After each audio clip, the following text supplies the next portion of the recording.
சுவாதி கொலை வழக்கில் கைது செய்யப்பட்ட ராம்குமார் தற்கொலை செய்து கொண்டார் என்ற செய்தி மிகவும் அதிர்ச்சி அளிக்கிறது. அவருடைய சாவில் மர்மம் இருப்பதாக நான் கருதுகிறேன். ஏனென்றால் அவர் கைது செய்யப்பட்ட பிறகு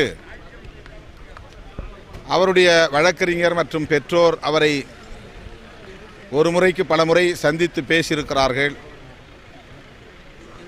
அவர்களை சந்தித்த ராம்குமார் தனக்கும் அந்த கொலைக்கும் எந்த சம்பந்தமில்லை என்று திரும்ப திரும்ப சொல்லியிருப்பதாக தகவல்கள் கூறுகின்றன. அப்படிப்பட்ட நிலையில்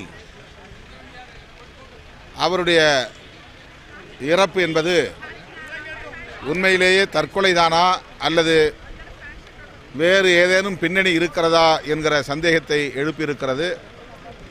அவருடைய சாவுக்கு தமிழக அரசு தான் பொறுப்பேற்க வேண்டும். இதை தற்கொலை என்று உடனடியாக மூடி மறைக்க அரசு முயற்சிக்கக்கூடாது.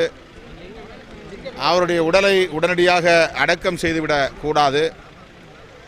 அவருடைய சாவு தற்கொலைதான் என்பதை உறுதிப்படுத்துகிற வகையில் உரிய விசாரணை நடத்தப்பட வேண்டும். ஏனென்றால் சுவாதி கொலையிலேயே பல தகவல்கள் அது வதந்திகளாக பேசப்பட்டாலும் பல்வேறு தகவல்கள் வெளியாகி இருக்கின்றன. எனவே அவர் திட்டமிட்டு கொலை செய்யப்பட்டிருக்கிறாரா அல்லது தற்கொலை செய்து கொண்டாரா என்கிற இந்த ஐயத்தை போக்க வேண்டியது, அதை தெளிவுபடுத்த வேண்டியது, தற்கொலைதான் என்பதை உறுதிப்படுத்த வேண்டியது அரசின் பொறுப்பு. எனவே தமிழக அரசு இதற்கு முழு பொறுப்பேற்க வேண்டும் என்று கேட்டுக்கொள்கிறேன்.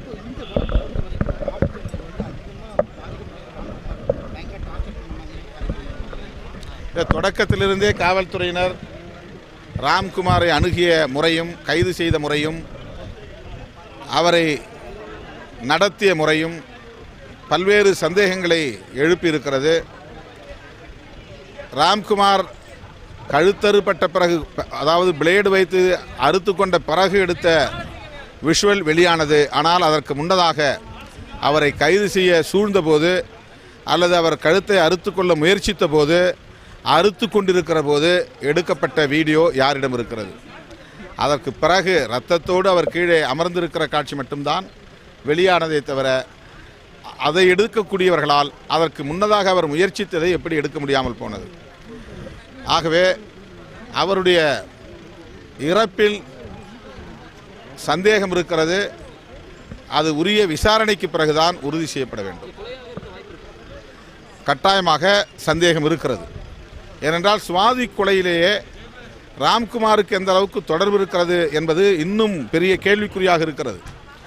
ஏனென்றால் அது ஒரு ப்ரொஃபஷனல் கில்லர்ஸ், கூலிப்படையை சார்ந்தவர்கள் செய்த மாதிரியான ஒரு நிலைதான் இருக்கிறது.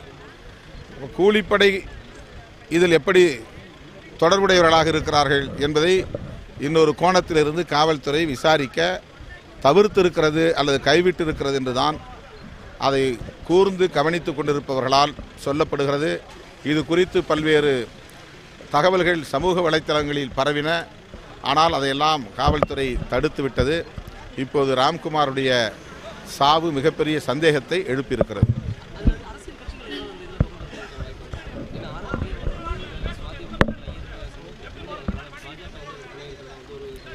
அரசியல் கட்சிகள் இதில் தொடர்புடைய கொண்டிருக்கின்றன என்று எனக்கு எந்த ஆதாரமும் கிடையாது.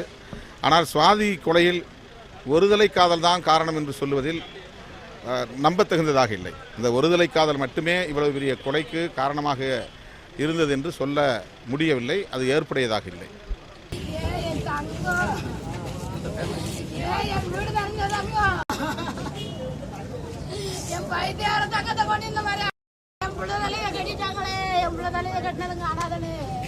என் புள்ள உயிரையும் எடுத்துட்டாங்களே கடவுளே.